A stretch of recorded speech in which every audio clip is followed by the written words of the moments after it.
Hello everybody, how's it going? And welcome to my review of One Piece Chapter 1007. The title of the chapter is Tanuki-san, also aka Chopper. But I think this title should be called Troll of the Year, because holy, what the hell was that ending? Let's get right into it with the cover page, and we have Caesar Clown with a bunch of penguins, with a bunch of balloons, and the moment I saw those balloons, I kind of figured about weather area, the place where Nami was at during the time skip, because you look at the background and the clouds, it kind of reminds me of that.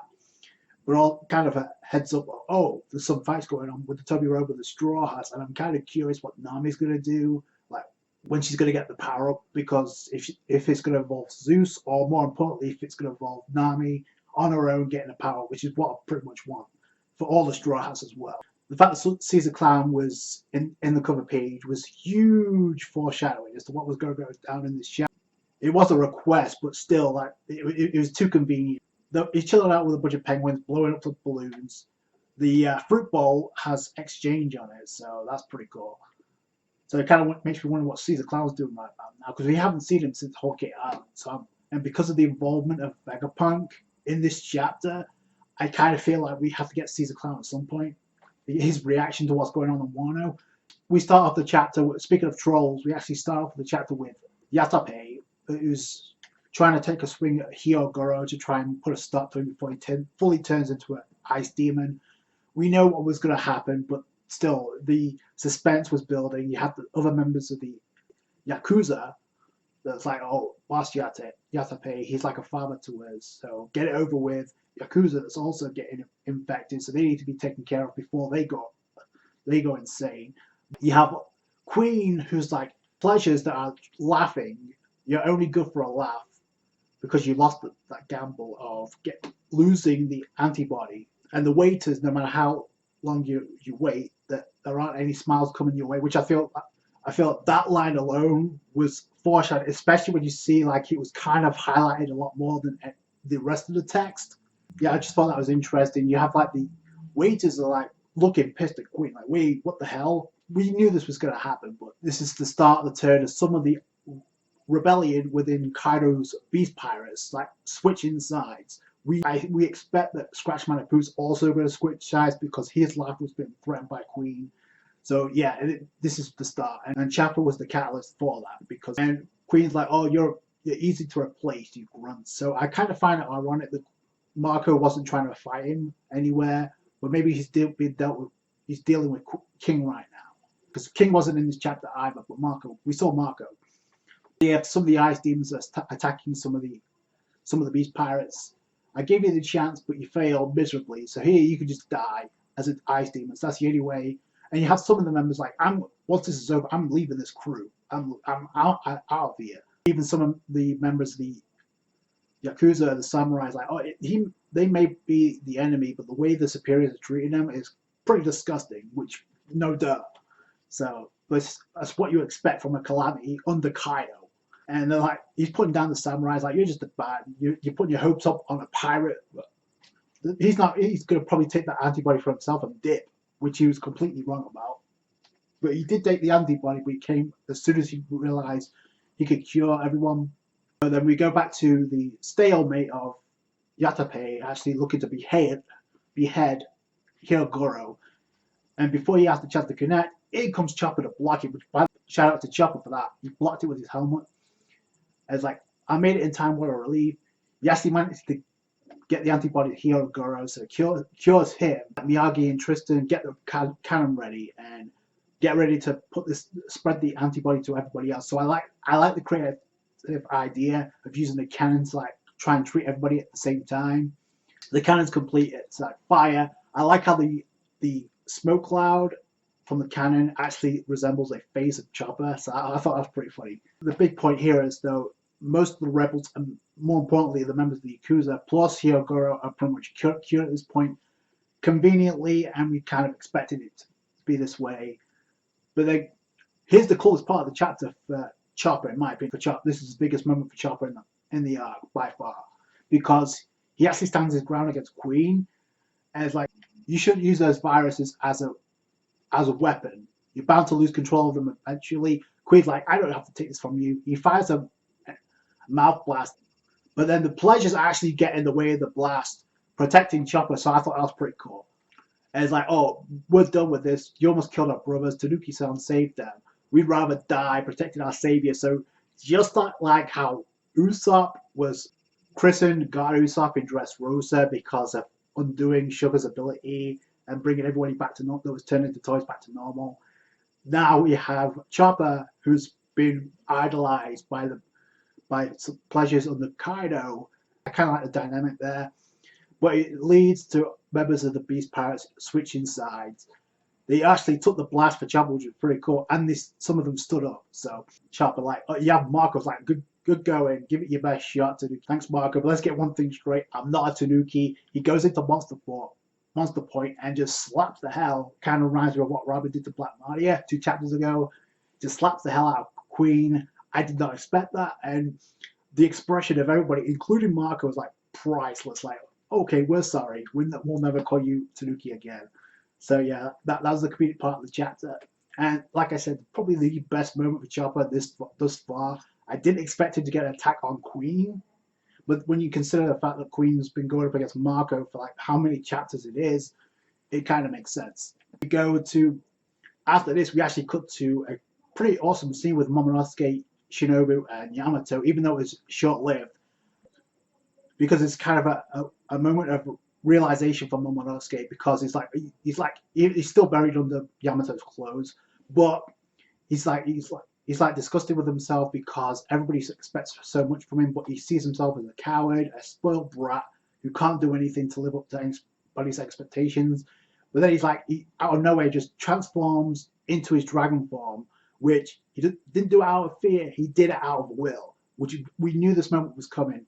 I didn't expect it to pop out of Yamato's cleavage like that. So yeah, again, I don't know what the upset, but yeah, he goes into his dragon form, and we kind of expected this. So my question is, now he's in dragon form and he's kind of gotten over that fear. This could be a good opportunity for Momonosuke to like witness what's going on top of the roof at the top of the school dome. It may not be pleasant right now, but I think he has to be there. This just gives him a way to get there. Also, he could also bring Yamato. I think she also has to be there to witness the downfall of Kaido. Now she's the embodiment, literally the embodiment of the spirit of Kazuki Oden, which is funny considering the end of this chapter. But yeah, I just feel like that has to kind of happen. I find it ironic this moment actually happened. Momonosuke said this while he was with Yamato. I said like they kind of needed a moment where Yamato kind of blamed herself because Kaido is her father and everything that Momonosuke went through. It wasn't her fault, but they kind of needed a moment like this.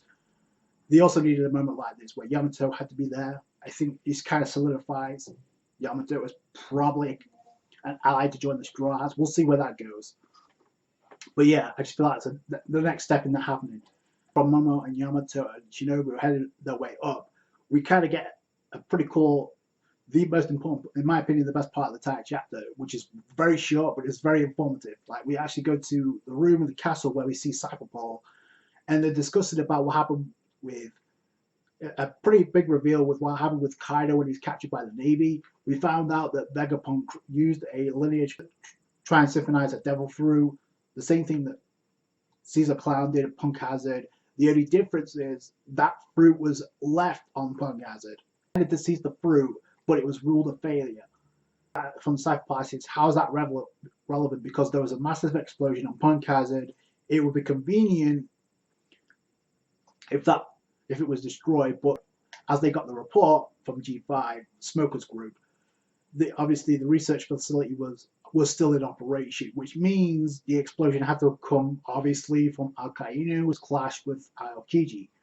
So I'm wondering if it's related anything all to do with Smile. It could be, but and it was ruled a failure, so it was left on Punk Hazard. But to their knowledge, like, it was unfortunate that that experiment was a failure. So I'm not too sure that's the case, and I'm wondering if that has anything at all to do with the ending of this chapter. So, and I'm going to go into my reasons why. But speaking of the will of Kazuki Oden, we go literally down to the base to the treasure room, and we find out that all the scabbers that they're fine. Although they said that they still have some fight left, but I'm wondering what they could actually do. Like, they could go up against Jack, but it has to be as a group, because there's no way Nekomamushi and Inuyasha in their state are going to challenge Jack. Moon's being covered up, so they can't go into Sulam, so that's a no-go. So the Scabbers kind of have to team up against Jack. If they don't do that, then where else are they going to go? So, and I think like the ending of this chapter had to play a role. But then, given what Kawamatsu said, I think it kind of sealed the deal of who it was that actually treated the wounds. Oh, I vaguely remember a glimpse of their face. It had to have been a dream, but there's no way it was real. So, to me, it kind of implies that there had to have been, had to have been either Hiyori or whoever approached somebody in this chapter. But I don't think it's him, because it makes more sense if it was Hiyori. So, but then out of nowhere, it comes a silhouette, and we actually get to see, oh, I was hoping our paths will cross again, and we find out that's Kazuki Odin, which that alone kind of made you wonder, like, what the hell? Like, where did he come from? So again, Oda with the dicties of the century. Now the obvious answer is that's not Kazuki Odin. It can't be, because we saw him boiled to death. He was executed. There was nothing left to what we understand. Plus the fact that he has two swords, which we know that's not the case, because one of them's in the possession of Hiyotetsu, the other's in the possession of Zoro right now, and he's fighting with Kaido. So that can't be Kazuki Odin. So my first reaction is, okay, somebody from either Kaido's side is with the ability to cast an illusion, is like trying to manipulate the Scabbards, or is somebody from the samurai side trying to kind of uplift the spirits. Maybe this is a way of getting the Scabbards motivation, as if they actually needed it. But that was my first initial reaction. But as I reread the chapter, and with everything we found out about Vegapunk, I'm not too sure. So here's my thought on this, because we have with Cypher Paul mentioning what he said about what he mentioned about Vegapunk and the Devil Fruit in Punk Hazard, and how it was ruled a failure. We still don't know what that Devil Fruit was. But we know for a fact that Vegapunk was experimenting on Bartholomew Kuma back in the day, and after that, we got some pacifistas. They got clones for the Navy. So my first initial reaction, okay, maybe this is a clone created by Vegapunk, because what other involvement could he have at this point? And the fact that he has two swords, that should not be the case. So that was my first initial reaction. Also, go back to the foreshadowing, the comment by Queen about you waiters will never smile again. I feel like there's tremendous foreshadowing as to what was going to happen in this chapter, because Queen also has an involvement with Vegapunk in some way, shape, or form, because I just like how it was highlighted a little bit more. So some type of involvement with Vegapunk as well. And that pretty much, in my opinion, solidifies that Sanji has to be the one to fight Queen, because Sanji and his family is also involved with Vegapunk because of the Vince Smokes and German. So those two paths have to cross at some point. So yeah, it just makes total sense. I don't know what the deal is with that ending, with Odin, a figure of Odin showing up now. But yeah, this is, like I said, this is one hell of a cliffhanger to leave on, and we've got no chapter next week, so that sucks. But what can you do? Another reason why that can't be Odin is because that's kind of not fair to Kaido, because if Odin jumps in with what's going on with the supernova right now, oh boy, yeah, that's really not fair on Kaido. So I never thought I'd say that, but no, because see what Odin did to him in the past and what he may be capable of now. By the way, the fact that he has two swords, I guess we'll see once the break's over what's going on with the figure of Odin standing before the Scabbards. I still say it's a way of motivating them, but we'll have to wait and see. This is a huge boost. If this is a clone of Kazuki Odin, if it has anything at all to do with Vegapunk, we'll find out soon enough. Also, I think we'll find out if Vegapunk is actually going to show up on Wano, or if that's actually him. We'll wait and see.